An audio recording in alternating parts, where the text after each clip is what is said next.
வந்து நம்ம எப்படி ஆக்டிவாக வச்சுக்கிறதுன்னு பார்க்கலாங்களா? நிறைய புது புது விஷயத்த நம்ம கற்றுட்டே இருக்கணும். நல்ல பாசிட்டிவான புக்ஸை நிறைய படிக்கணும். நியூஸ் பேப்பர் டெய்லி படிக்கணும். அதுக்கப்புறம் நம்மளுடைய கிரியேட்டிவ் திங்கிங்கை நல்லா இம்ப்ரூவ் பண்ணிக்கணும் அப்படிங்கிறாங்க. இதனால் அவங்களுடைய பிரெயின் செல்ஸ் எல்லாமே எப்பவுமே ஆக்டிவேட் ஆகிட்டே இருக்கும் அப்படின்னு சொல்கிறாங்க. நல்ல நியூட்ரிஷியஸான ஃபுட் எடுத்துக்கோங்க. க்ரீன் வெஜிடபிள்ஸ், ஃப்ரூட்ஸு, கீரைகள், முக்கியமாக பார்த்தீங்கன்னா பீட்ரூட், அன்னாச்சி பழம் உங்களோட பிரெயினை வந்து ரொம்ப ஹெல்த்தியாக வச்சுருக்குன்னு சொல்கிறாங்க. அதுக்கப்புறம் முக்கியமாக நல்ல தூக்கம் தேவை. அப்போ தான் வந்து மறுபடியும் வந்து உங்களோட எனர்ஜியை ரீஜென்ரேட் பண்ணுறதுக்காக தூக்கம் ரொம்ப நல்லா உதவும் அப்படின்னு சொல்கிறாங்க. அதனால் கண்டிப்பாக நல்லா 8 மணி நேரம் நீங்கள் கண்டிப்பாக தூங்கணும். அதுக்கப்புறம் உங்களுடைய பாஸ்ட் மெமரிஸை நோக்கி போங்க. அதாவது ஸ்கூல்ஸ், காலேஜஸ், ஃப்ரெண்ட்ஸு, இந்த மாதிரி பாஸ்ட் லைஃப்பில் உங்களோட ஃப்ரெண்ட்ஸ் எல்லாம் இருப்பாங்களே, அதை வந்து ரீகால் பண்ணிகிட்டே இருங்க. காலேஜஸ் போங்க, பழைய ஸ்கூல்ஸுக்கு போங்க, போய் அவங்க கூட கம்யூனிகேட் பண்ணுங்கள். அப்போ வந்து உங்களுக்கு ஒரு ஹாப்பி கிடைக்கும், ஒரு புத்துணர்ச்சி கிடைக்கும். அதை கண்டிப்பாக மிஸ் பண்ணிடாதீங்க அப்படின்னு சொல்கிறாங்க.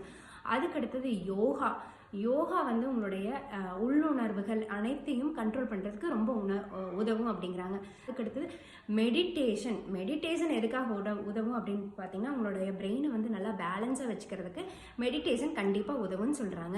முக்கியமாக வந்து உங்களுக்கு பிடிச்ச விஷயத்த கண்டிப்பாக டெய்லி செய்யுங்க. அதாவது உங்களுக்கு ஆடுறது பிடிக்குமா, பாடுறது பிடிக்குமா, இல்லை வரைகிறது பிடிக்குமா, உங்கள் ஃப்ரெண்ட்ஸ் கூட கொஞ்சம் நேரம் காசிப் பண்ணுறது பிடிக்குமா, இது எல்லாமே டெய்லி கொஞ்சம் நேரம் செய்கிறப்போ உங்களுக்கு ஒரு ஹாப்பினஸ் கிடைக்கும். ஸோ அதனால் வந்து உங்களுடைய பிரெயின் செல்ஸ் எல்லாம் வந்து நல்லா ஆக்டிவேட் ஆகுன்னு சொல்கிறாங்க.